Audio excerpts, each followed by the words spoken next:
How can I go on when you leave me, baby?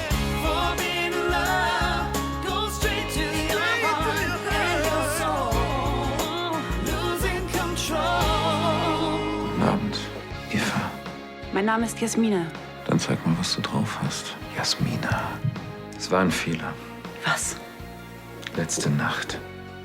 Ich hätte es nie tun sollen. Ich wollte nicht Jasmina. Ich wollte Eva. Ich will dich. Es tut mir leid. Jasmina ist käuflich, Ansgar. Eva wird es nie sein. Was macht man in einer Bar? Soweit ich sehe, ist doch einiges brauchbares Material hier. Also ich hoffe, das ist jetzt keine allzu große Enttäuschung. Aber ich wollte nicht Bella kennenlernen, sondern Sie. Darf ich Ihnen einen Drink oder einen Kaffee anbieten? Lustige Witwe geht Heiratsschwindler auf den Leim. Oh Gott, das bin ja ich.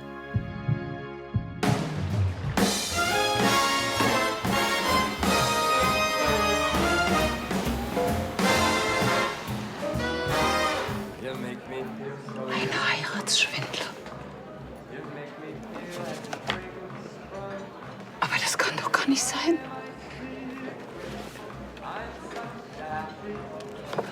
Charlie, dieser Abend, seine Komplimente, diese wunderbare Nacht. Ich habe mich so gut und lebendig gefühlt wie lange nicht mehr. Und jetzt das. Ich meine, der hat mir die ganze Zeit was vorgemacht. Ach, das ist doch gar nicht gesagt. Aber da steht's doch, schwarz auf weiß. Elisabeth, die Klatschpresse, du kennst sie besser als ich. Wer weiß, auf welche Quellen die sich beziehen. Hauptsache Schlagzeile. Lustige Witwe. Die tun ja so, als hätte ich auf Ludwigs Ansehen gespuckt. Oder habe ich das, Charlie? Elisabeth, dann hätte ich dir doch nicht dazu geraten. Durchatmen und vergessen. Weißt du was? Ich will wissen, was los ist. Ich rufe ihn jetzt an und dann frage ich ihn frei heraus.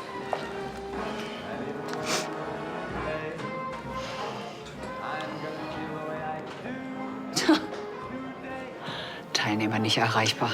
Hat mir eine falsche Nummer gegeben. So, ich muss jetzt los.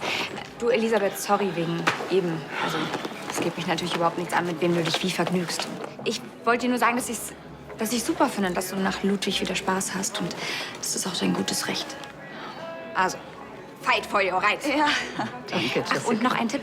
Ich habe gelesen, dass es noch so eine andere Methode gibt, dass Männer sich von einer reicheren Frau abschleppen lassen und dann, wenn sie schläft, räumen sie ihre Bude aus. Das ist so eine Heiratsschwindel-Light-Version. Das nennt sich Beischlafdiebstahl. Also, hat er irgendwas mitgehen lassen? Ich wüsste auch, dass sich bald was ändern wird. Hm? Wir zwei, wir machen uns eine schöne Zeit. Während die Mutti die Kohlen ran schafft. Ja, wir werden Spaß haben. Oder nicht? Was ist denn los? Warum schreist du denn so? Ja, ist ja gut. Na komm, ich nehme ihn noch mal. Hm? Ist ja gut.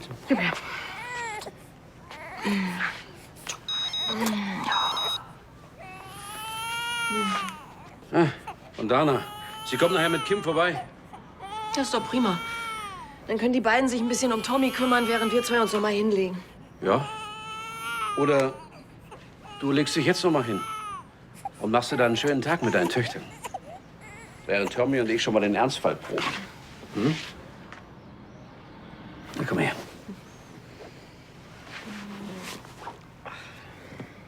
Das gibt's doch nicht. Ist eingeschlafen? Weißt du was?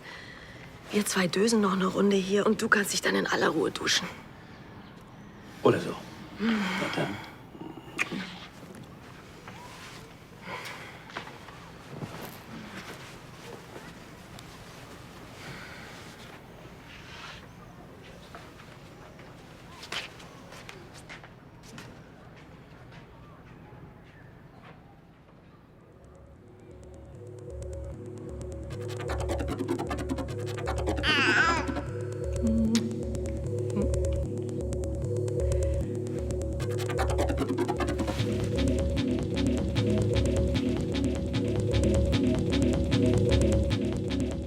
Ja?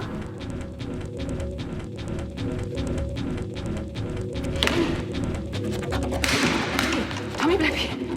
Tommy! Tommy! Tommy, bleib hier!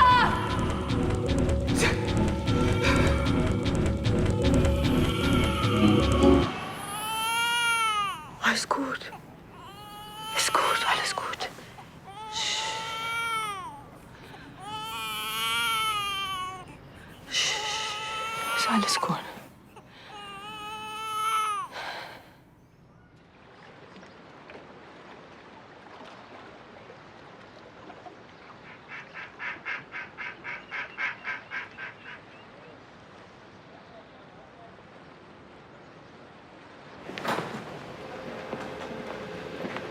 Eva, hast du einen Moment?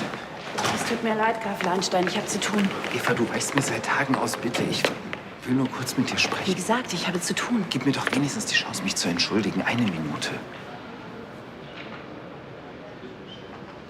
Ich habe einen Fehler gemacht. Dich zu buchen und mit dir zu schlafen war völlig... Ich hätte mir auch gewünscht, dass Sie nicht so weit gehen. Dass Sie diese eine Grenze nicht überschreiten. Wie gesagt, es war ein Fehler. Es tut mir leid. Ich entscheide immer selber, mit welchem Kunden ich wie weit gehe. Und mehr sind Sie nicht für mich. Eva, ich will nicht dein Kunde sein. Ich wusste nicht mal, dass es Jasmina gibt. Gibt es nicht irgendeine Möglichkeit, wieder da weiterzumachen, wo wir aufgehört haben? Wo weitermachen? Bevor Sie wussten, dass ich für Geld alles mache? Es war nicht gerade angenehm zu erfahren, dass du ein Doppelleben führst. Natürlich hat mich das verletzt. Die Minute ist rum. Ach, und wenn Sie sich's doch noch anders überlegen und mich eher aus dem Vertrag entlassen, das wäre mir sehr recht.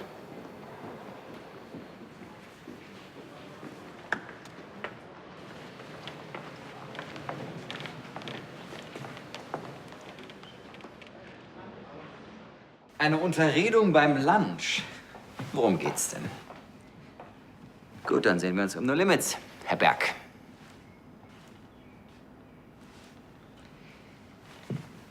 Seit wann liest du denn solche Gossip-Dinger? Seit Elisabeth eine lustige Witwe ist. Und? Ist doch schön für sie. Der Typ ist ein Heiratsschwindler. Das Käseblatt hat über mich auch mal geschrieben, ich wäre ein lebensmüder Psychopath. Ja, warst du ja auch. Wenigstens ist der Typ attraktiv. Als ob du das beurteilen könntest. Naja, sieht eher aus wie der nette Schwiegersohn von nebenan. Aber dass ausgerechnet Lisbeth, die Hohepriesterin von Moral und Anstand, solche Schlagzeilen produziert. Nur zu eurer Information, ich hatte keine Ahnung, wer Herr Schöne wirklich ist. Und genau genommen ist noch gar nicht bewiesen, ob an diesem Geschreibsel überhaupt ein Wort wahr ist. Wart ihr jetzt in der Kiste oder nicht? Tristan, ich habe bisher mit dir nicht über mein Liebesleben gesprochen und das würde ich auch gerne dabei belassen. Ja, ich glaube, ich pack mal für Riga.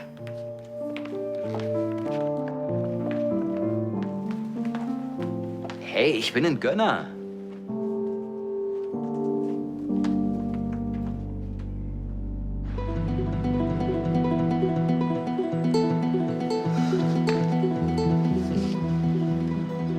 Sie sehen angespannt aus. Alles in Ordnung? Es geht mir gut, danke. Muss anstrengend sein, den ganzen Tag für LCL zu buckeln und sich nachts durch fremde Betten zu schlafen. Ich bin Profi, das kriege ich hin. Sie schaffen das doch auch. Ehrlich gesagt, Frau Baumann, ich wiederhole mich so ungerne. Ich dachte eigentlich, wir sind uns einig. Das sind wir. Warum konzentrieren Sie sich da nicht auf Ihre zahlreichen Freier und lassen meinen Verlobten in Ruhe? Das versuche ich doch. Ich zähle die Tage, bis meine Kündigungsfrist endlich abgelaufen ist. Und was sollte die vertrauliche Unterredung eben? Es tut mir leid, wenn Sie es nicht schaffen, ihn so an sich zu binden, dass er den ganzen Tag Männchen bei Ihnen macht. Aber mit der Hochzeit hat sich das dann ja erledigt. Was wollte er denn von Ihnen? Sie kennen doch die Männer. Die sind sentimental und können nicht akzeptieren, wenn sie abgewiesen werden.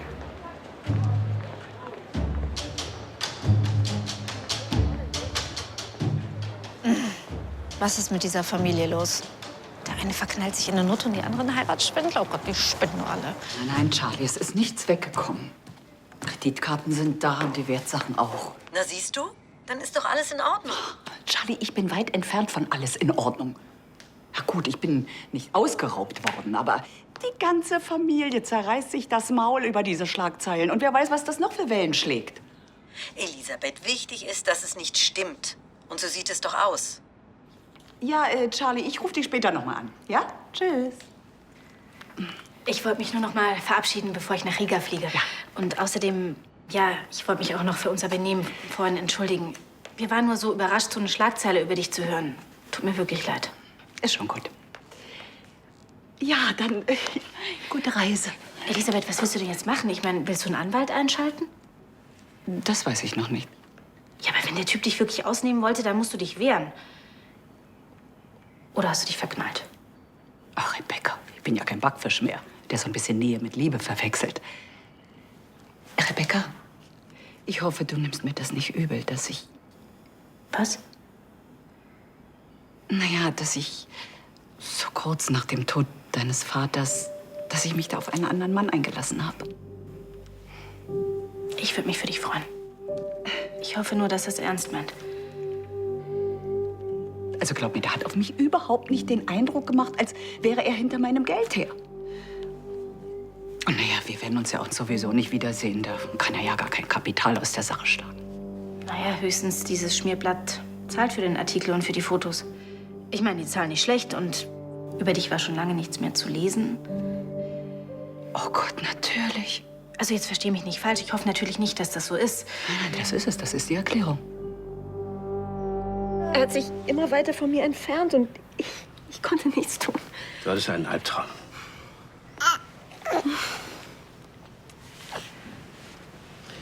Ist auch kein Wunder.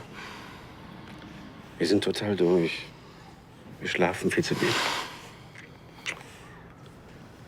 Dann kommt auch noch die Aufregung hinzu, dass du jetzt wieder arbeitest. Und wenn es ein Fehler ist, wieder zu arbeiten und der Traum eine Warnung war? Wenn du mich fragst, ist es völlig normal, dass eine Mutter solche Gefühle hat. Echt? Ja, das war übrigens bei deinen Töchtern nicht anders. Hi. Hey! Na? Und? Fertig? Wir Männer, wir bleiben hier. Und ihr zwei, ihr lenkt eure Mutter mal ein bisschen ab. Warum das? Nichts Wichtiges. Ich glaube, eure Mutter hat das Gefühl, dass ich das mit dem Kleinen nicht so richtig hinkriege. Hey, das habe ich so überhaupt nicht gesagt. Hast aber so geguckt. So, komm her. Kriegst du? So.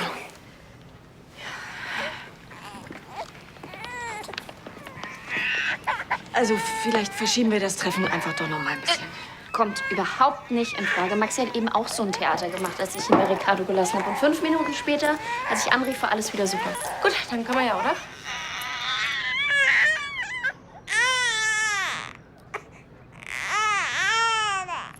Warte mal. Was? Funktioniert bei Max auch immer. Kaum hat er Mamis Geruch um sich, ist alles wieder gut. Siehst du? Also los jetzt. Du rufst an, wenn was ist. Nein. Thomas.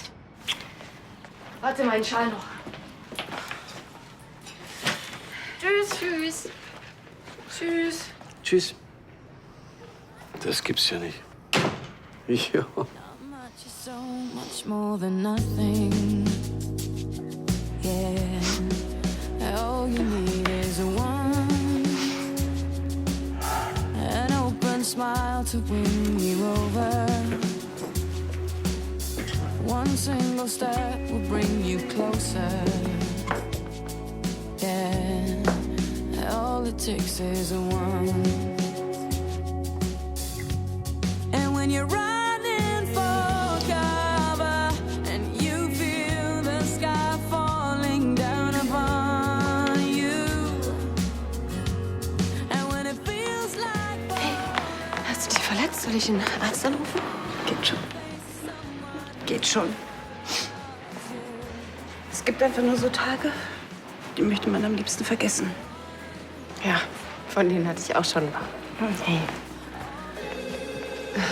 Entschuldige. Marlene von Lahnstein am LCL-Empfang. Wie kann ich Ihnen helfen? all that you need to move you on is all that you need. Ich arbeite in dieser Agentur, weil ich einfach seit einem Jahr mehr Geld brauche, als ich mit einem normalen Job verdienen würde. Ein Job als Prostituierte? Hier.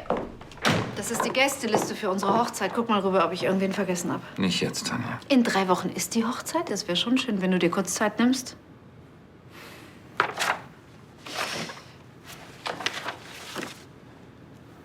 Ja gut, und im Junggesellenabschied kannst du natürlich tun und lassen, was du willst.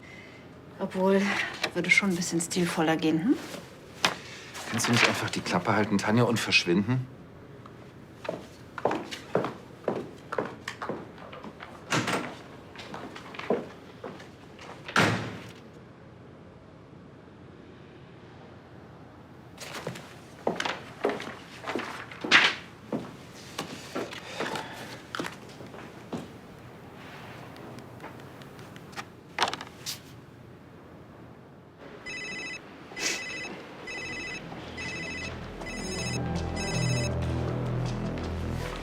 Hallo? Ich hab doch gesagt, du sollst mich nicht am Arbeitsplatz anrufen. Mittagessen im Schneiders? Aber ich habe nur eine Stunde Zeit. Ja, okay, ich komme. Wie ist dein Name? Schmidt. Ich bin da. Bis gleich. Für jemanden wie Elisabeth ist sowas der Super-GAU. Man sollte nie die Kontrolle abgeben, sonst wird man aufs Kreuz gelegt. Ist dir bestimmt noch nie passiert, oder? Doch, schon oft. Aber immer nur zu meinen Bedingungen. Na, dann hoffe ich mal, dass ihr mich nicht zu deinen Bedingungen aufs Kreuz legen wollt. Was?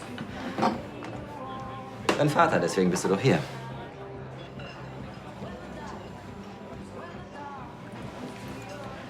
Offensichtlich nicht.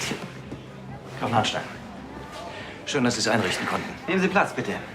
Alexa, Liebes, dich hätte ich hier nicht erwartet. Ich dich auch nicht. Müsstest du nicht bei LCL sein? Geh heute später hin. Läuft es so gut, dass du dir den Vormittag freinehmen kannst? Keine Sorge. Dann ist ja gut. Sie wollten mich sprechen, Herr Berg. Das ist richtig. Aber lassen Sie mich zuerst sagen, Sie haben hier einen großartigen Club aufgezogen. Alle Achtung. Danke, sehr freundlich. Ich habe mir erlaubt, mich ein wenig schlau zu machen. Die Bilanzen sehen wirklich hervorragend aus. Das No Limits ist eine Institution in Düsseldorf. Eine beachtliche Leistung. Ich weiß. Ich habe in einen Club in Hongkong investiert. Ein Laden, in dem minderjährige Investmentbanker an guten Abenden ein Viertelmillionchen gelassen haben, als der Laden, wie sagt man noch, hip war. Ein schönes Objekt, aber konzeptionell überholungsbedürftig. Ich hatte gehofft, Sie könnten mir eventuell bei einem Update unter die Arme greifen.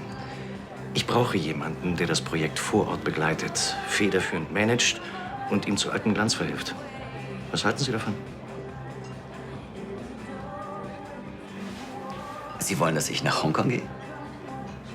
Ich glaube, dass Sie der richtige Mann sind. Was sagen Sie?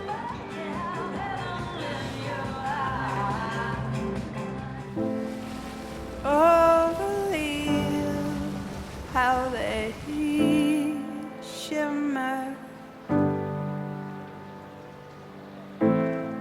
Trees lift their skirts and they quiver. Ich hätte gern ein Kir Royal. Sie machen Witze. Bitte? Der Kir Royal ist ein absoluter Snob. Aber Sie sind keiner. Oh ja. Wollen Sie das wissen?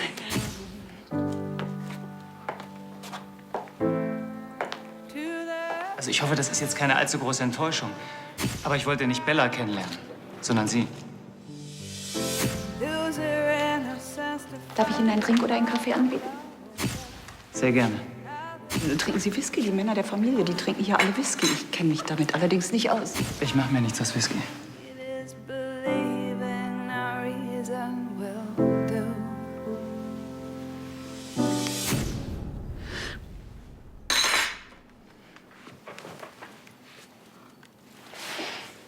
Geh an dein verdammtes Telefon, du Mistkerl.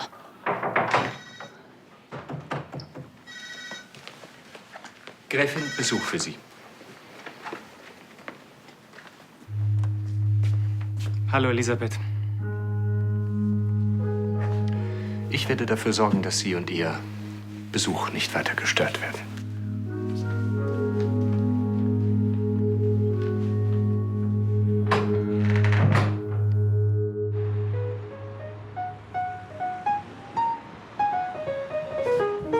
Love me and leave me and let me be lonely. You won't believe me, but I love you only. I'd rather be lonely than happy with somebody else. You might find the nighttime the right time for kissing. Nighttime is my time for just reminiscing. Regretting instead of forgetting with somebody else. There'll be no one unless that someone is you. Ich bin verabredet. Ich weiß, Herr Schmidt. Der bin ich. Ich fass es nicht. Bitte mach jetzt keine Szene. Ich will nur mit dir Mittagessen. Komm.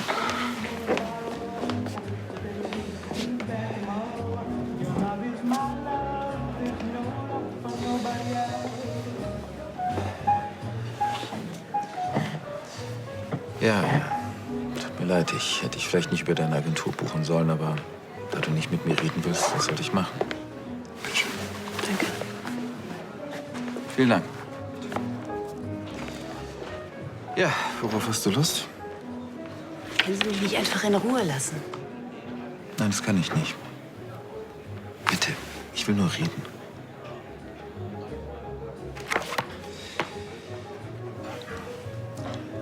Dass das, was geschehen ist, mir leid tut, weißt du bereits. Die Frage ist, was kann ich tun, um es wieder gut zu machen? Sie müssen nichts wieder gut machen.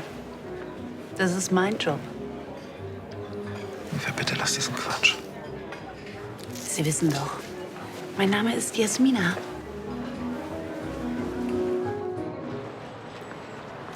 Genau, das habe ich gebraucht. Also, dass du noch mal zum Outdoor-Fan wirst, das hätte ich auch nicht gedacht. Tja, ich bleib hier, bis Emilio mir verzeiht. Und komischerweise macht's irgendwie Spaß. Das ist kein Problem, mein Schatz. Also bis später.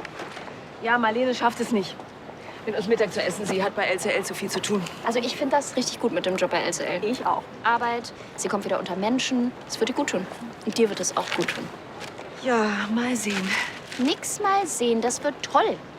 Aber Tommy ist noch so klein. Und als ihr in dem Alter wart, da war ich auch die ganze Zeit bei euch. Und du hast dein Studium geschmissen und du hast es ewig bereut. Ich habe es niemals bereut, euch zu haben. Also, du hast damals auch zurückgesteckt, damit Papa arbeiten kann. Jetzt macht ihr es andersrum, ist doch nur fair.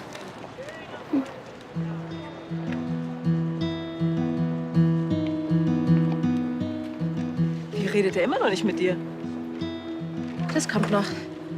Wie, und bis dahin willst du hier draußen kampieren, oder was? Ja, ich habe doch jetzt einen Supi-Dupi-Fließpulli.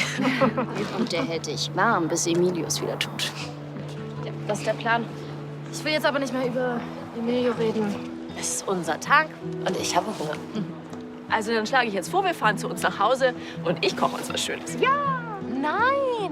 Wir fahren jetzt nicht nach Hause, nur damit du heimlich nach Tommy schauen kannst. Tommy geht's gut, sonst hätte Papa angerufen. Okay, ich höre jetzt auf, mir Sorgen zu machen. Genau. Wir bleiben hier und machen jetzt ein schönes Picknick. Ich habe sofort meinen Anwalt angerufen. Und der hat gleich eine einstweilige Verfügung gegen diese Schmutzkampagne erwirkt. Tatsächlich, der Artikel ist gelöscht. In meinem Beruf habe ich es mit konservativen Kunden zu tun. Es macht sich gar nicht gut, wenn man da plötzlich als Heiratsschwindler denunziert wird. Um ehrlich zu sein, im ersten Moment hatte ich schon so meine Zweifel. Das habe ich mir gedacht. Deswegen bin ich auch gleich vorbeigekommen.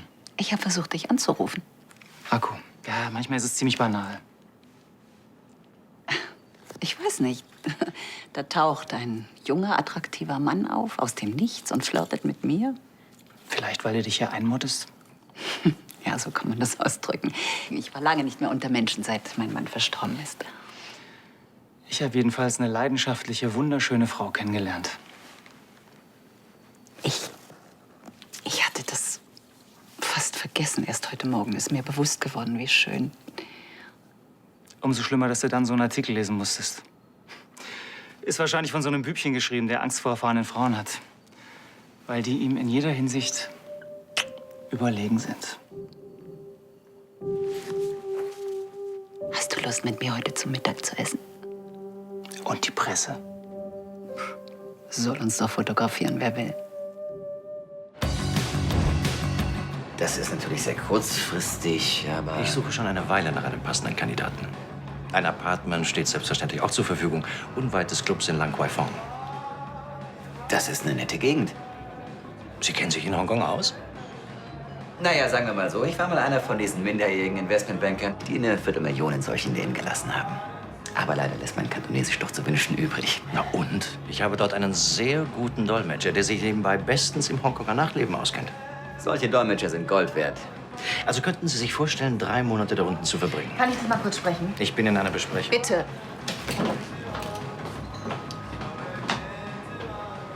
Entschuldigung.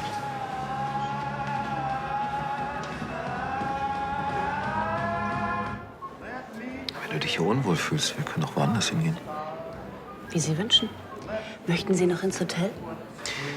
Eva, ich habe kein Interesse daran, mit Jasmina zu schlafen. Ich will dich. Also können wir nicht einfach vergessen, dass ich mich wie ein Idiot benommen habe und du gibst mir noch mal eine Chance? Das ist geschäftlich. Darf ich?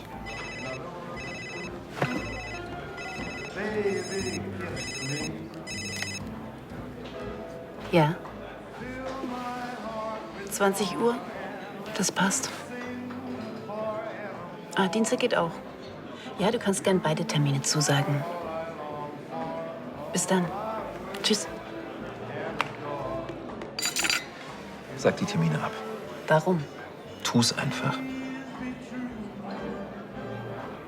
Mir ist klar, dass du das Geld für deine Mutter brauchst, aber du musst das nicht tun. Ich kann das finanzieren. Ich buche dich einfach für die nächsten 4 Wochen durchgehend. Dann musst du gar nicht mehr für diese Agentur arbeiten. Sondern exklusiv für dich, ja? So war das nicht gemeint. Gut, entschuldige, ich habe mich vielleicht gerade ein wenig missverständlich ausgedrückt. Nicht, wenn es dir darum geht, mich unter deine Kontrolle zu bringen. Kontrolle? Kontrolle? Ich will einfach nicht, dass du mit anderen Männern schläfst. Das ist doch wohl klar.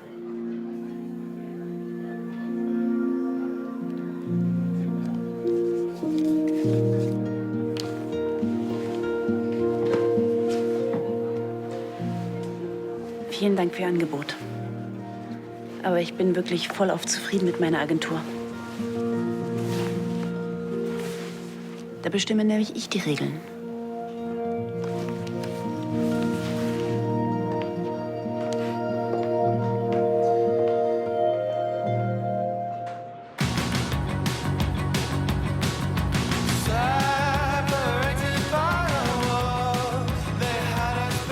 Er liefert mir wichtige Informationen, Papa. Du willst doch, dass wir mehr als 90 Millionen aus der Sache hier rausholen.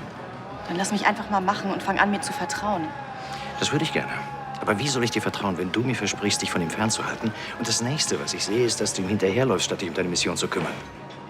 Ich lasse nicht zu, dass du unser Projekt gefährdest.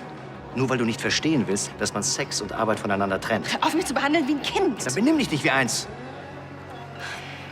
Papa, ich habe Tristan total unter Kontrolle. Er wird uns nicht gefährlich.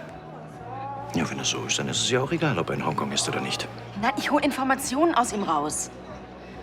Ich bin nicht ihm verfallen, sondern eher mir.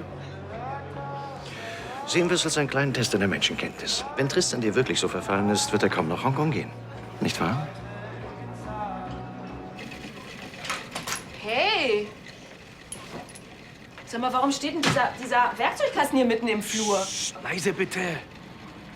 Weil ich was gebaut habe. Der Kleine hat mich ganz schön auf Trab gehalten. Aber als ich dann gebaut habe, ist er ganz ruhig geworden. Guck mal.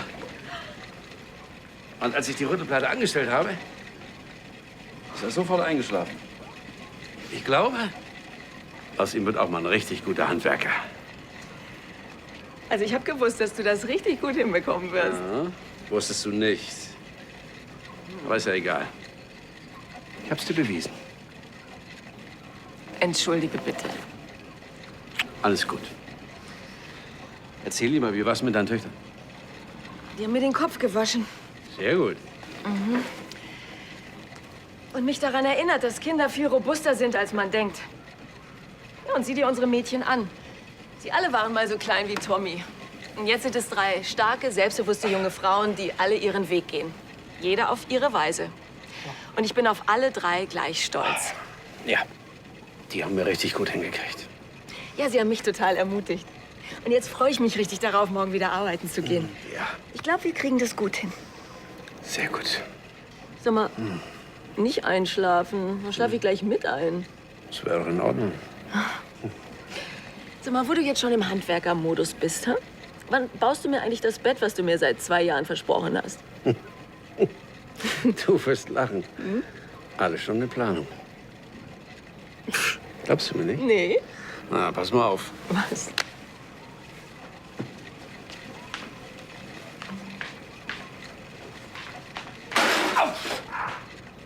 Siehst du?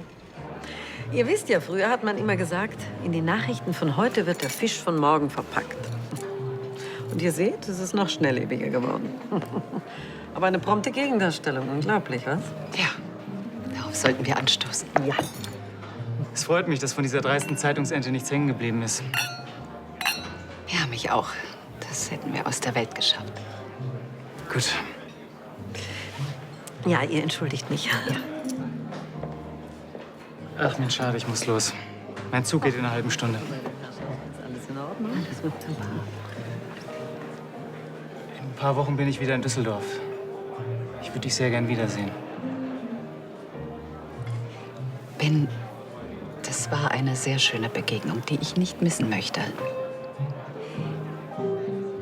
Aber wir sollten es dabei belassen. Verstehe.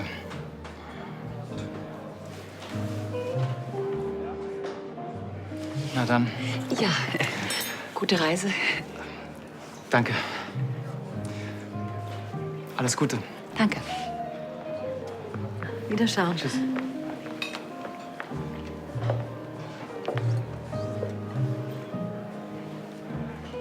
Warum hast du das gemacht? Es ist besser so. Elisabeth, er ist ein toller Mann und er liegt dir zu Füßen. Also warum vertreibst du ihn?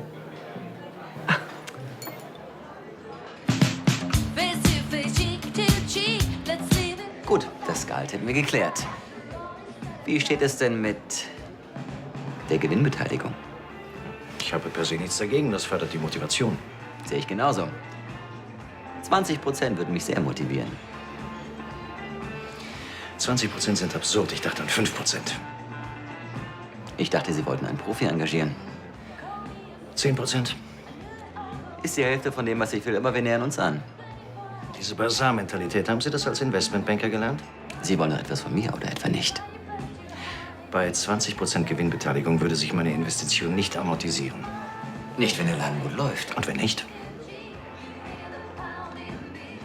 Ich nehme an, Sie haben es nicht so weit gebracht, weil Sie das Risiko scheuen.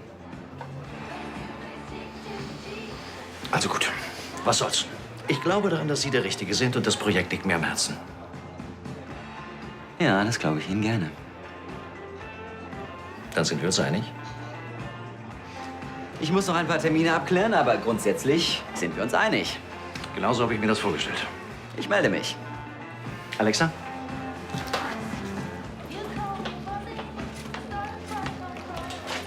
Nimm sich so schwer. Wir täuschen uns alle mal.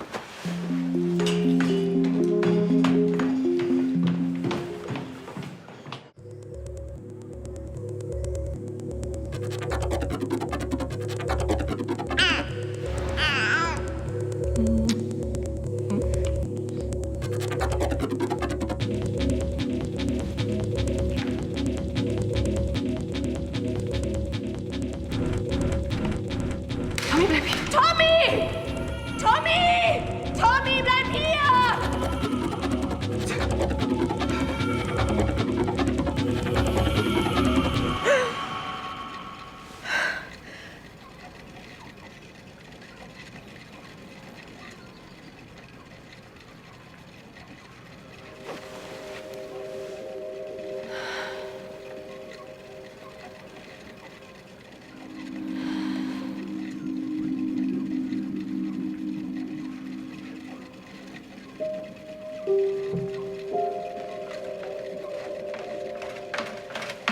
Gefunden?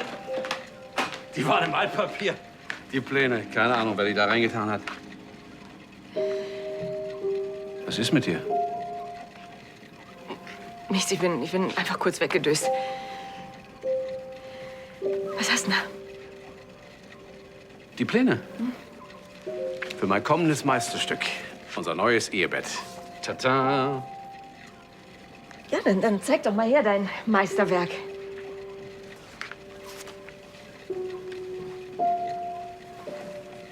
Also, ich hab mir gedacht, dass wir hier das Oberteil so schön geschwungen machen. Hm? Mhm. Aus Eiche. Das hält für die Ewigkeit.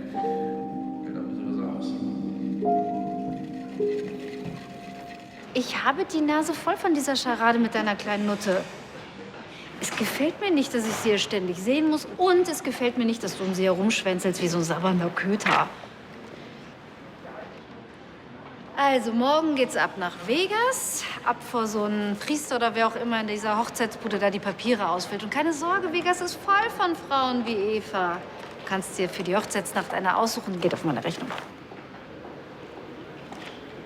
Damit eins klar ist, ich werde dich nicht heiraten. Weder hier noch in Vegas noch sonst wo, okay? Gut. Dann fang schon mal an, einen Abschiedsbrief an Hannes zu schreiben. Denn den wirst du sehr lange nicht sehen. So, und jetzt reicht's mir. Du hörst endlich auf mit diesen dämlichen Spielchen. Vergiss nicht, wer hier der Oberrüde ist, um mal in deinem kleinen Hundebild zu bleiben. Und versuch nie wieder, mich unter Druck zu setzen. Sonst siehst du Hannes lange nicht wieder. Solche Duelle gewinne immer ich.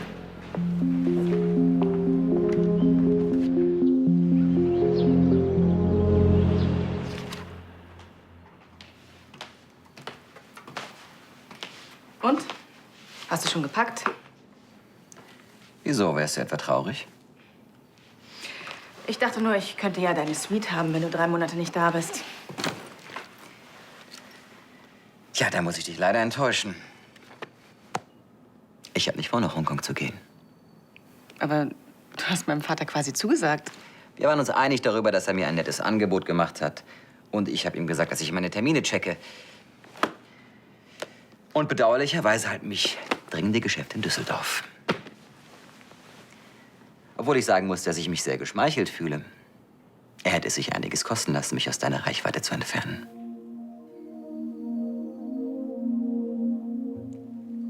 Du hast geglaubt, ich nehme ihm die Nummer mit dem Club ab. In der Regel glauben ihm die Leute.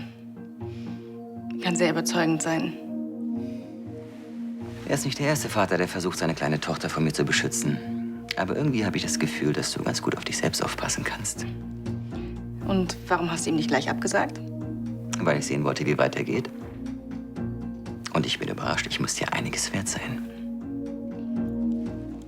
Meinem Vater wird das nicht gefallen. Aber dir gefällt es. Aber war nicht deine Erkenntnis des Tages, dass du dich nicht mehr so viel darum kümmern willst, was die anderen von dir erwarten, sondern stattdessen mehr auf dich und dein Bauchgefühl hören willst?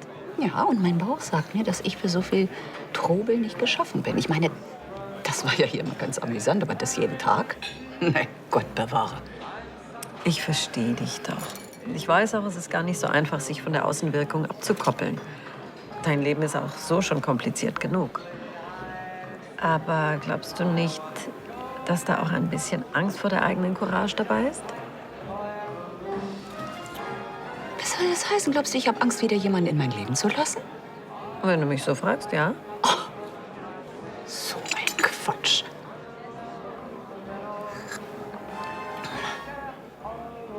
Du bist eine unerträgliche Nervensäge, Charlie.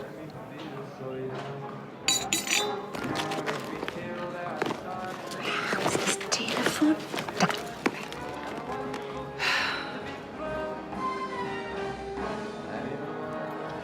Ben. Ja, hier ist Elisabeth. Ich wollte dir nur eine gute Reise wünschen. Und vergiss bitte, was ich gesagt habe. Ruf mich an, sobald du in Düsseldorf bist. Ich würde mich sehr freuen, dich wiederzusehen. Tschüss. Na, geht doch.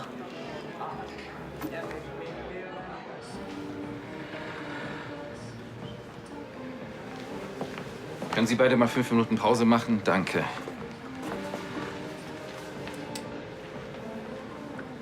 Eva, ich muss mit dir reden.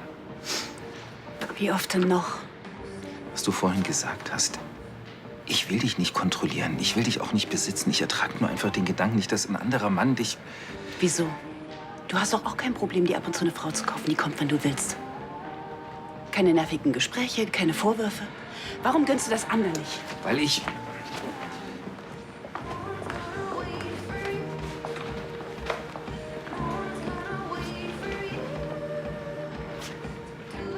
Weil ich mich in dich verliebt habe. Verdammt nochmal, geht das nicht in deinen Kopf? Dass ich dich getroffen habe, hat mich verändert. Ich bin nicht mehr so, wie ich früher war. Du hast mich verändert. Allein, dass ich das sage und es auch noch ernst meine, ist völlig... Dass ich dich getroffen habe, hat etwas zu bedeuten und ich will rausfinden, was. Du wirst heiraten. Ich werde Tanja nicht heiraten, egal womit sie mich noch erpresst. Sie hat was? Dich erpresst? Ist doch jetzt völlig egal. Ich will jetzt nicht über Tanja reden. Mir geht's um dich. Eva, mir ist völlig egal, was du früher gemacht hast oder wer du warst. Ich will dich. Ansgar, wir haben nichts gemeinsam. Wir leben in unterschiedlichen Welten. Das kann man doch ändern. Wach auf. Das ist keine Hollywood-Romanze. Wir passen nicht zusammen. Das kann nicht funktionieren. Heirate sie. Tu's einfach.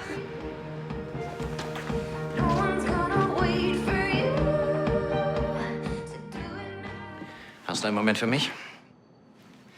Ich habe gerade einen Anruf von Tristan bekommen. Er hat Hongkong abgesagt. Du wirst schon einen anderen für den Job finden. Was hast du ihm gesagt, damit er seine Meinung ändert? Gar nichts. Er ist ganz allein darauf gekommen, dass du ihn nur loswerden willst, um mich zu beschützen. Vielleicht ist er ja doch nicht so dumm und beeinflussbar, wie du dachtest. Nimm's nicht so schwer, Papa. Wir täuschen uns alle mal. Mag sein, dass er ein cleverer Bursche ist. Das ist für mich nur ein Grund mehr, dass du dich von ihm fernhältst. Vergiss es, ich habe Spaß mit ihm. Ein Spaß, der uns vielleicht 90 Millionen Euro kostet. Ist es das wirklich wert? Meine kleine Affäre mit Tristan hat nichts mit unserem Projekt zu tun. Er ist Teil der Familie, die wir ausnehmen werden. Ja, deshalb bin ich auch nicht so dumm und tausche interner mit ihm aus. Papa, du hast mir freie Hand bei dem Deal mit LCL versprochen. Du hast mir zugesagt, dass ich es auf meine Weise machen darf. Vertraust du mir jetzt oder nicht? Ich vertraue dir. Gut. Dann entspann dich und lass mich einfach mal machen. Ich verspreche dir, du wirst es nicht bereuen. Das hoffe ich. So, ich muss los. Ich habe noch eine Verabredung. Ach, und bevor du fragst. Ja, mit Tristan.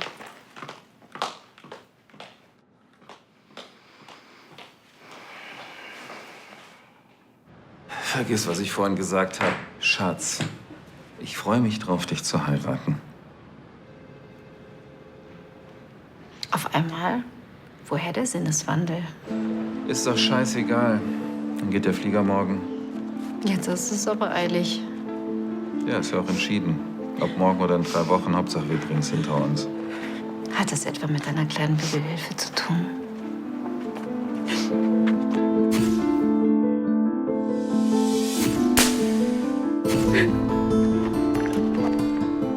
Auch wenn es sich einen Dreck angeht. Die ganze Sache hat sich erledigt. Endgültig.